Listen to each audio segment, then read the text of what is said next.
It wasn't the most expensive or the most extravagant, but it was my dream. And my mom, well, I thought she would be thrilled. She had always supported me, or so I thought. "We've been saving for this wedding for so long," I had said to her one afternoon. "I found the perfect venue. It's everything I ever wanted." "Of course, sweetheart," she replied, her voice warm with affection. "That sounds wonderful. Let's take a look at it when you can." But when we finally did visit the venue, I could see the shift in her demeanor.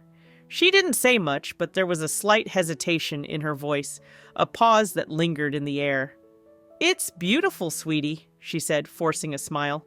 "But, well, I think Sarah might love this place too. She's getting married soon, and it might be a good idea for her to use it. It just seems so her, don't you think?" I stood there, stunned, unsure of how to react. Was she really suggesting this? Was I about to be the second choice again? After everything, was this my moment, or would it be taken from me too?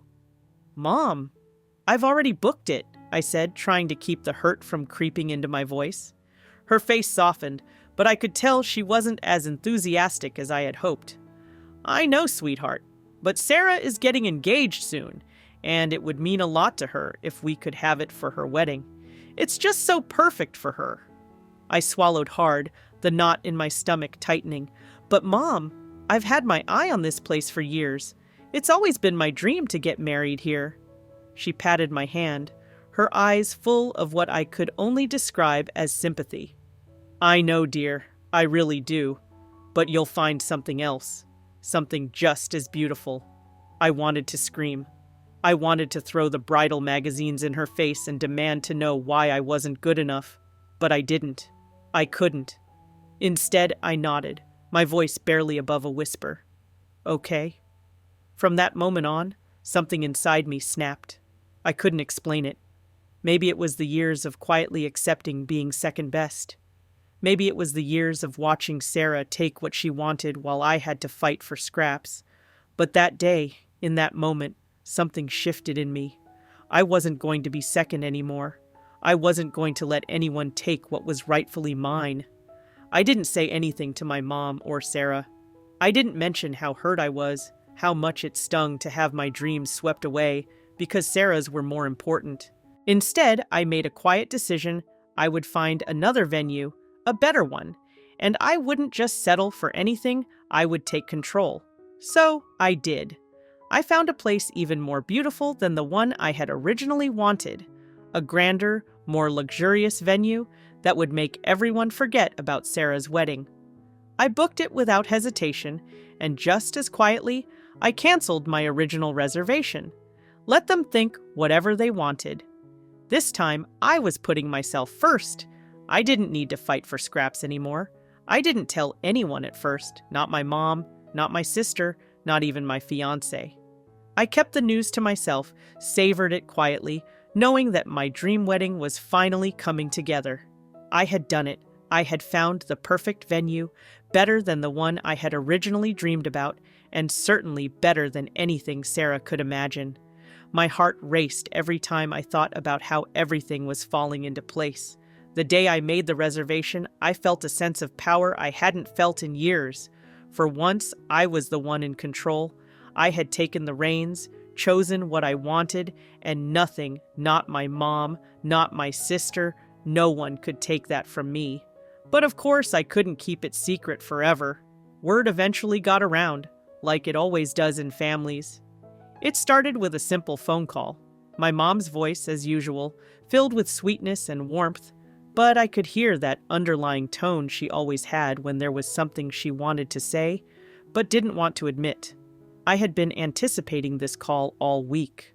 "Sweetheart, I need to talk to you about something," she began, and I could already feel my heart sink.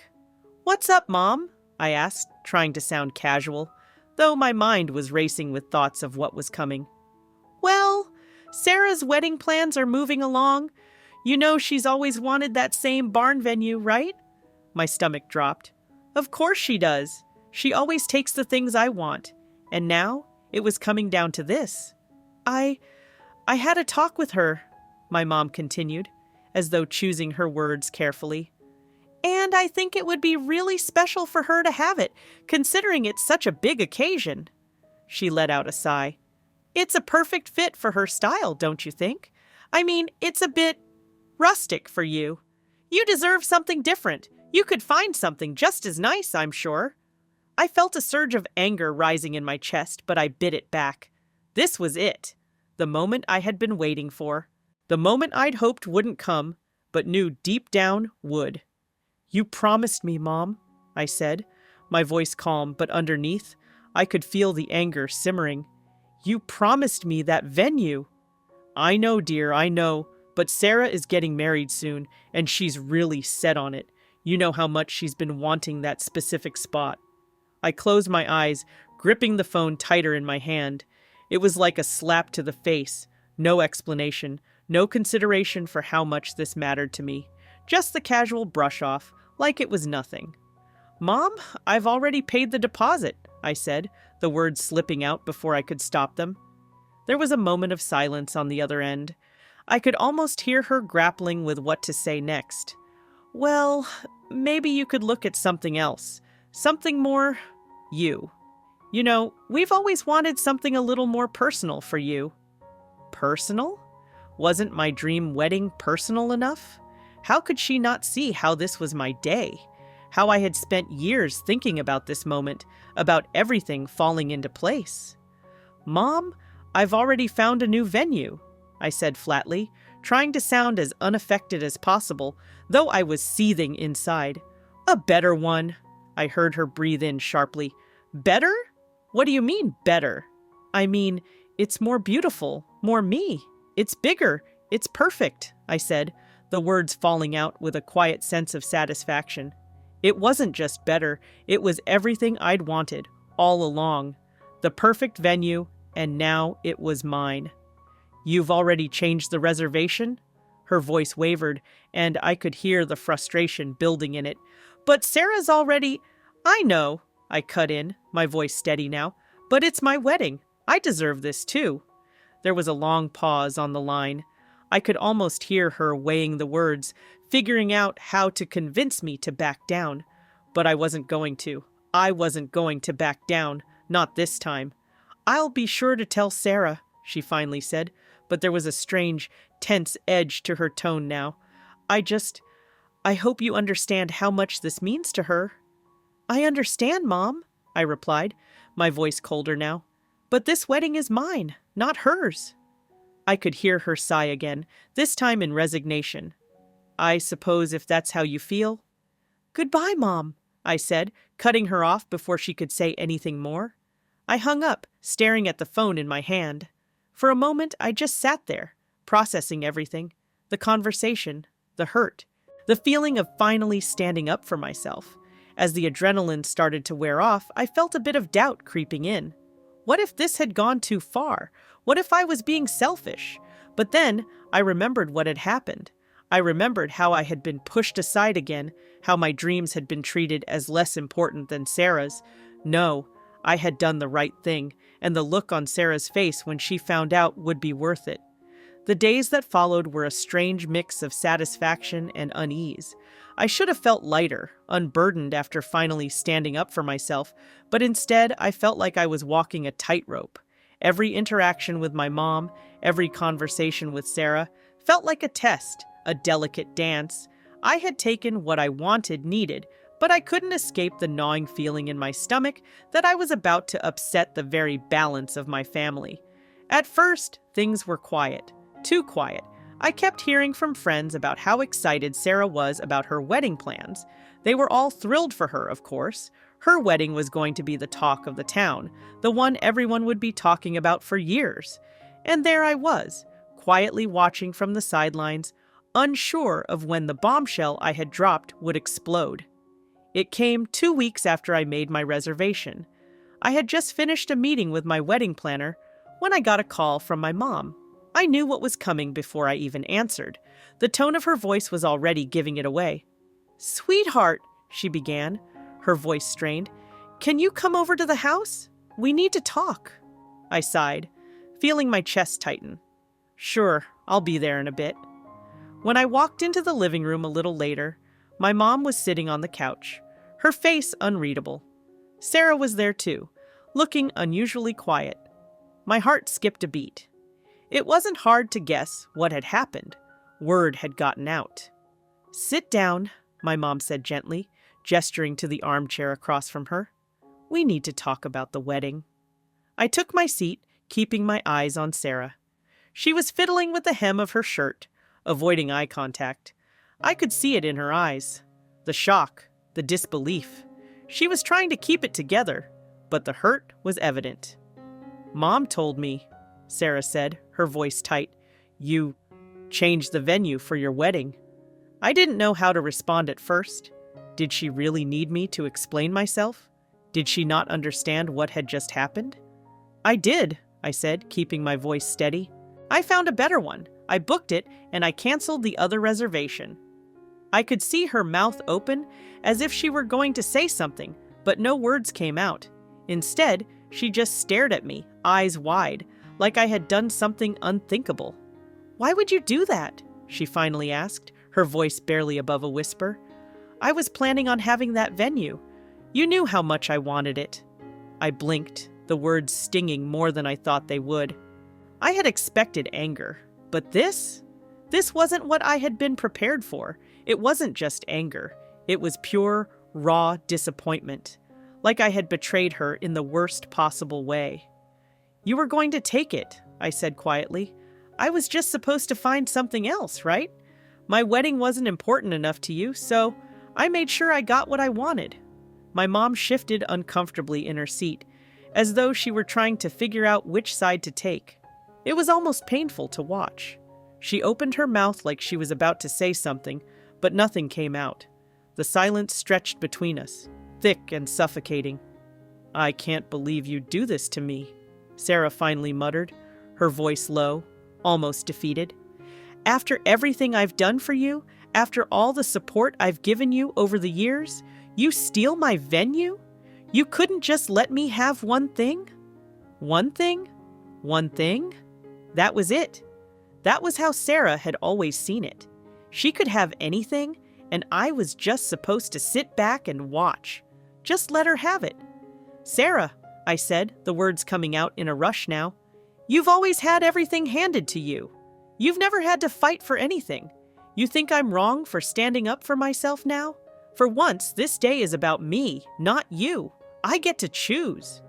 "You're being selfish," she snapped, her hands clenching into fists at her sides. "This was supposed to be our thing, our family. It's my day, not yours."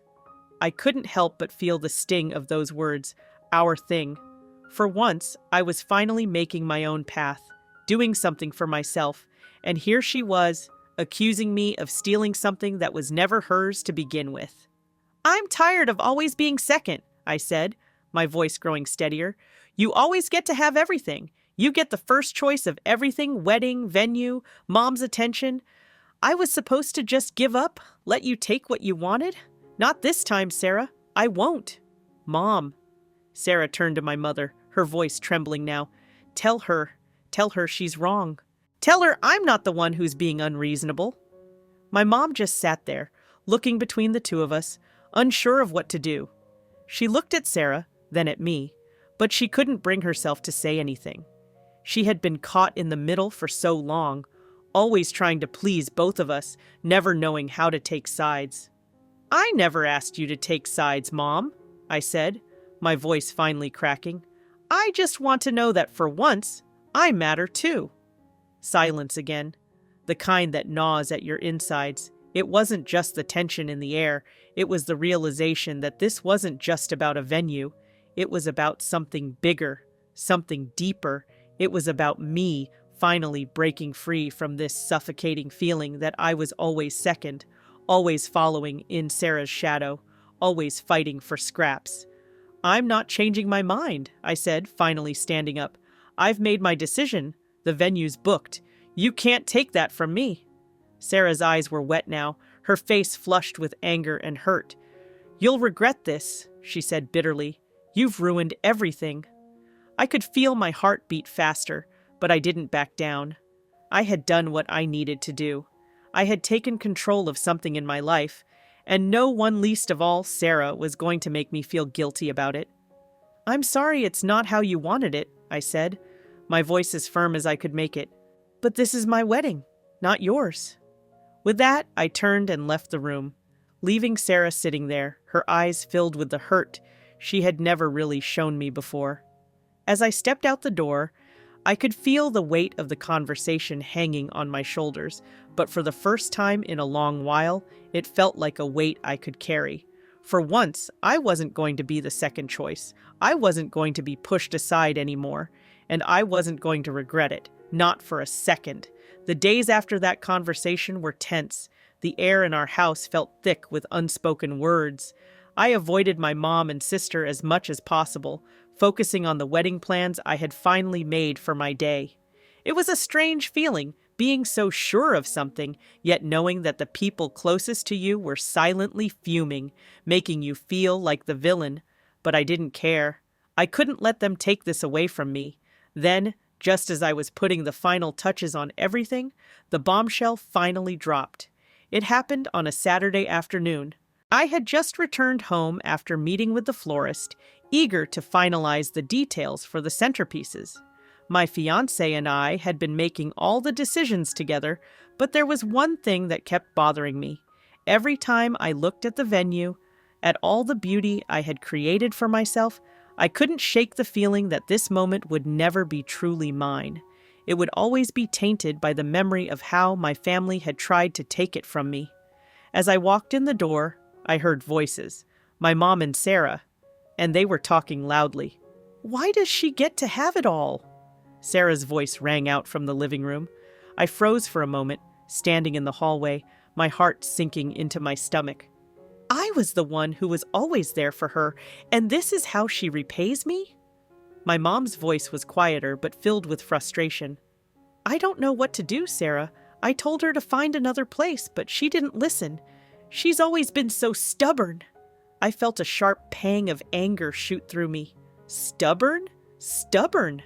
I wasn't the one being unreasonable here. I wasn't the one who had taken everything for granted.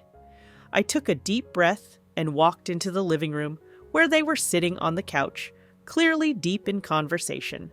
The moment I entered, both of them fell silent, their eyes meeting mine with a mixture of shock and resentment.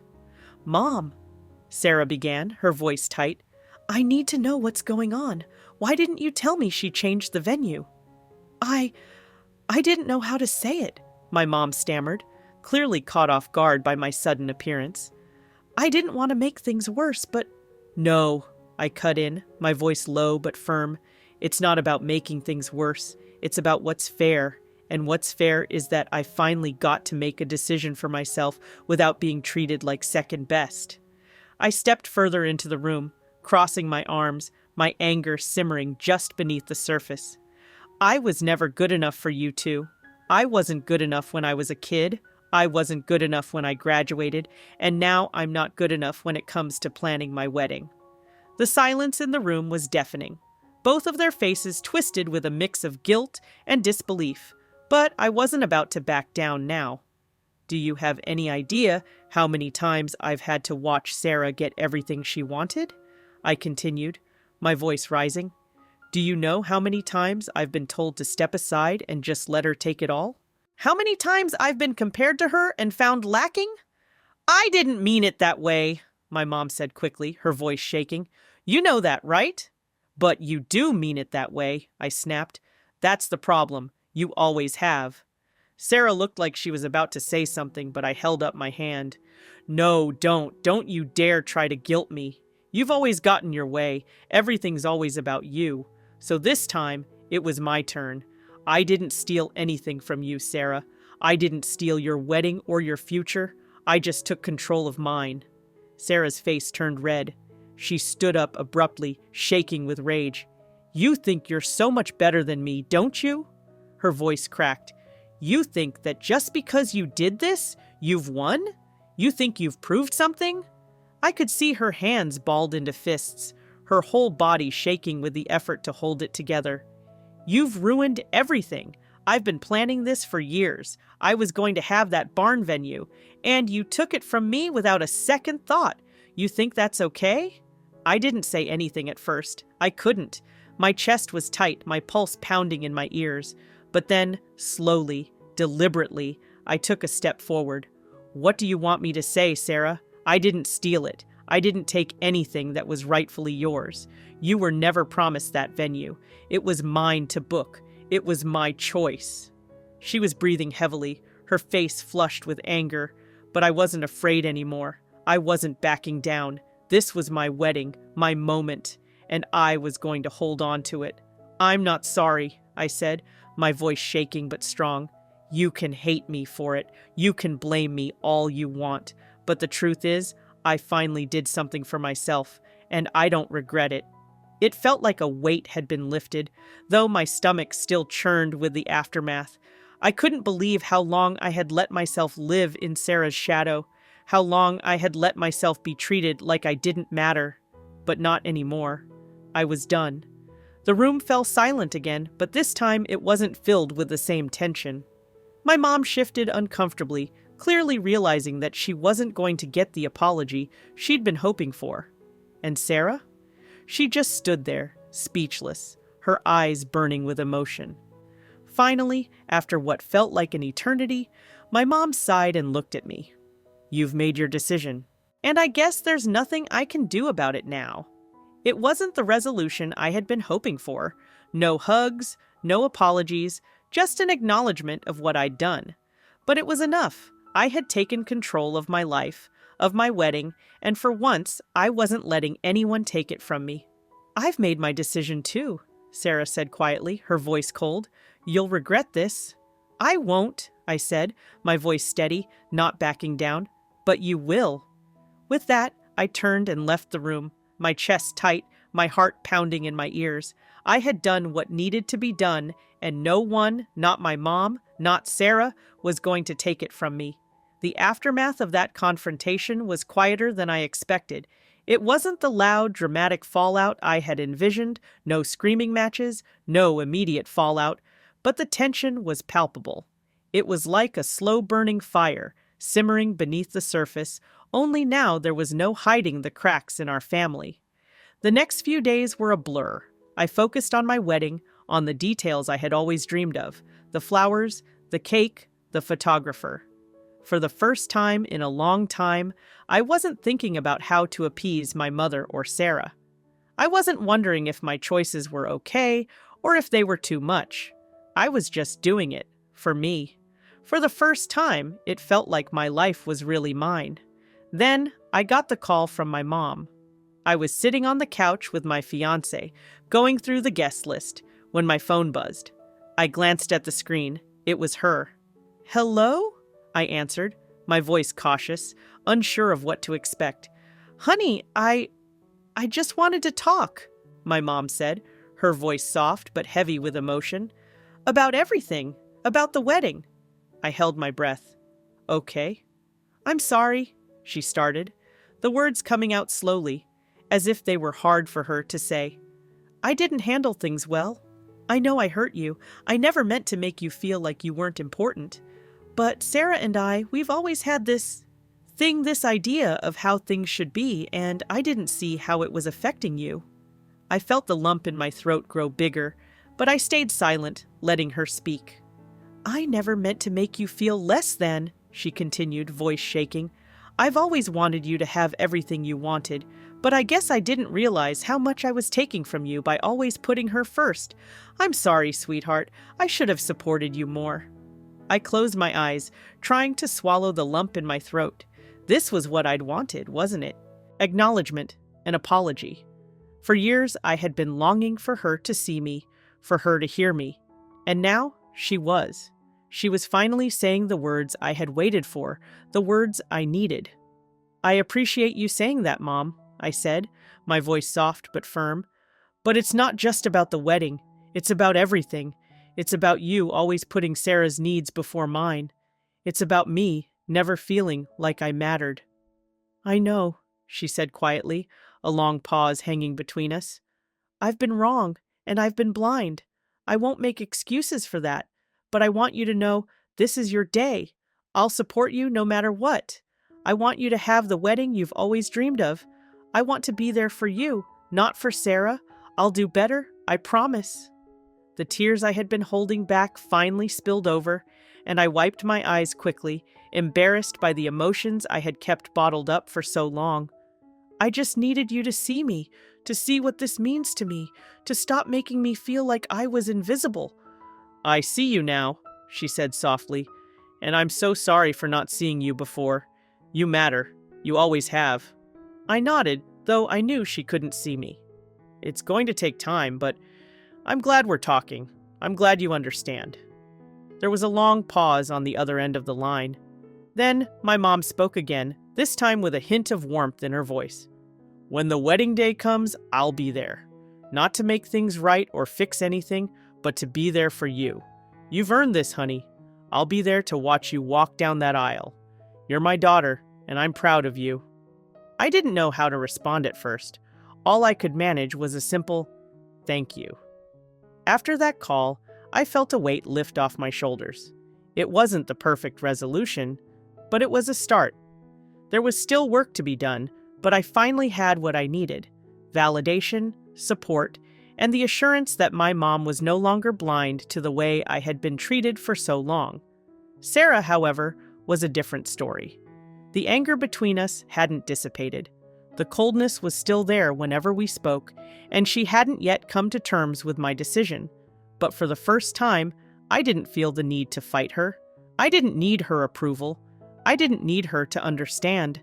This was my wedding, my day, and it was time to stop apologizing for that. The day of the wedding arrived faster than I thought it would. My nerves were at an all-time high, but so was my excitement. I was about to walk down the aisle in the most beautiful venue I had ever seen, surrounded by people who truly cared about me. For once, it wasn't about living in someone else's shadow. It was about me standing in the spotlight on my own terms. As I stood in front of the mirror, dressed in my wedding gown, I saw a woman I didn't fully recognize. A woman who had finally found the strength to stand up for herself. A woman who had learned that sometimes the best way to reclaim your happiness was to let go of the things that held you back. The ceremony went off without a hitch. My mom was there, smiling at me with pride in her eyes, and while Sarah was still distant, she showed up, albeit reluctantly. But as I stood there, making vows to the man I loved, I felt more at peace than I had in years. The battle had been hard, but the victory was mine. I had reclaimed my power, I had taken what was mine, and I wouldn't let anyone take it from me again.